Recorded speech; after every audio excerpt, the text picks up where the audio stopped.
जीवन हमें एक मौका देता है, इसलिए जब भी सही कॉलेज चुनने का समय आए तो सिर्फ मंगलायतन यूनिवर्सिटी आपके बेहतरीन भविष्य और सर्वांगीण विकास के।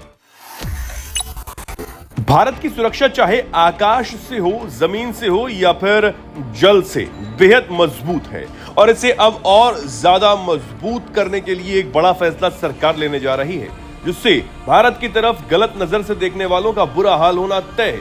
दरअसल भारत सरकार सुरक्षा के लिहाज से एक द्वीप को अपने कंट्रोल में लेने जा रही है। ये द्वीप वर्तमान में लक्षद्वीप में बसे 10 द्वीपों का हिस्सा ही है। सरकार जिस द्वीप का अधिग्रहण करने जा रही है उसका नाम बित्रा द्वीप है।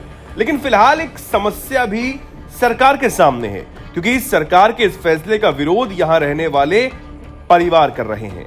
लक्षद्वीप के स्थानीय कांग्रेस सांसद हमदुल्ला सईद ने इस कदम का यह कहते हुए विरोध कर दिया है कि इसके पीछे असली वजह स्थानीय लोगों को विस्थापित करना है। हालांकि द्वीप समूह के राजस्व विभाग ने बित्रा द्वीप के सामाजिक प्रभाव आकलन के लिए एक अधिसूचना जारी की है। नोटिस में यह कहा गया है कि इस आकलन का उद्देश्य इसकी रणनीतिक स्थिति और राष्ट्रीय सुरक्षा प्रासंगिकता के कारण पूरे द्वीप को रक्षा और रणनीतिक एजेंसियों को ट्रांसफर करना है। सईद ने बताया कि रक्षा उद्देश्यों के लिए आवश्यक जमीन सरकार पहले ही कई द्वीपों में अधिग्रहित की जा चुकी है। उन्होंने कहा कि इन विकल्पों पर विचार किए बिना दशकों से स्थायी आबादी वाले बित्रा को निशाना बनाना पूरी तरह से अस्वीकार्य है। साथ ही उन्होंने स्थानीय निवासियों से बिना किसी परामर्श के, खासकर ऐसे समय में जब द्वीपों में स्थानीय पंचायतें काम नहीं कर रही, ऐसी कार्रवाई शुरू करने के लिए प्रशासन की जमकर आलोचना भी की और कहा कि इस तरह की एक तरफा कार्रवाई लोकतांत्रिक व्यवस्था को कमजोर करने का काम करती है और नागरिकों को दिए गए संवैधानिक अधिकारों का उल्लंघन करती है।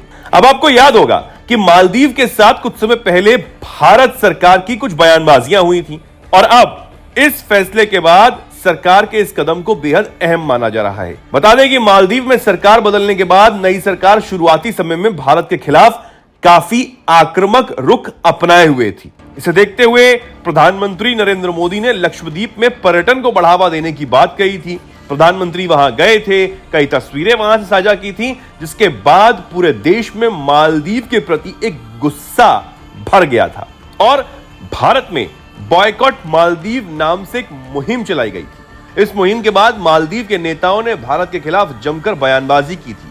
हालांकि टूरिज्म घटने के बाद मालदीव को अकल आ गई और भारत के साथ रिश्ते सुधारने पर जोर देने की शुरुआत मालदीव की तरफ से की जाने लगी थी। पिछले साल रक्षा मंत्रालय ने लक्षद्वीप के मिनिकॉय द्वीप में एक नए नौसैनिक अड्डे आईएनएस जटायु के चालू होने की घोषणा भी की थी।